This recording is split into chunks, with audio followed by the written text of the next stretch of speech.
Have you ever pondered the fate of the Great Barrier Reef, a vibrant masterpiece of nature that embraces the expanse of the coral sea?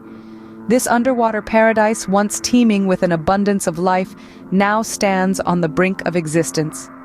The Great Barrier Reef, a stretch of coral over 1,400 miles long, was once a vibrant spectacle of nature's grandeur. It was a bustling city beneath the sea, where turtles and schools of tropical fish thrived. However, as the world wrestled with an escalating climate crisis, this natural marvel faced its most devastating summer, a period that would be marked as the most destructive in its known history.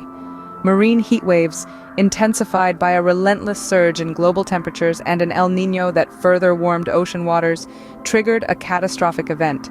The coral, pushed beyond their limits, began to bleach, casting aside the symbiotic algae that provided them with life and color. This bleaching event spread like an underwater wildfire, signifying a global crisis, affecting no less than 53 countries and endangering a quarter of all marine species that sought refuge in the reefs. Kate Quigley, a principal research scientist at Australia's Minderoo Foundation, was one of the first to witness the bleaching. She compared the unfolding disaster to wildfires underwater. The tipping point was closing in, she warned, beyond which there may be no turning back. The seriousness of the situation was echoed by Professor Ove Hoog Guldberg, a renowned climate scientist who identified this as a die-off event, with temperatures soaring beyond anything previously recorded. As the world's attention focused on the reef, Peter Gash, the leaseholder of Lady Elliot Island, persisted in his lifelong mission to protect this little piece of paradise. His decades of committed conservation had transformed the island from a barren landscape into a sanctuary for seabirds and a lush refuge for marine life.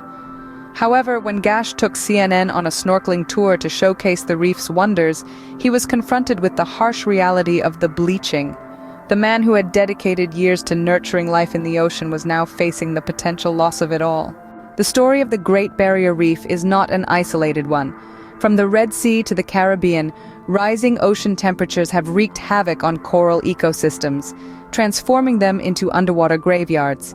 The National Oceanic and Atmospheric Administration's updated alert maps and the efforts of scientists like Peter Harrison, who developed coral IVF techniques, are desperate attempts to salvage what remains.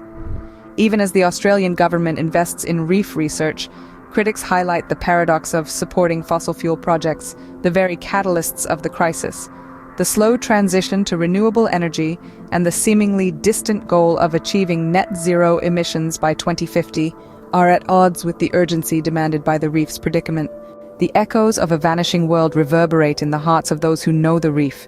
This call to action is a plea to each and every one of you to contribute to conservation efforts, to ensure that the Great Barrier Reef remains a testament to nature's splendor rather than a lament of what once was. Listen to the echo, answer the call, and make a difference.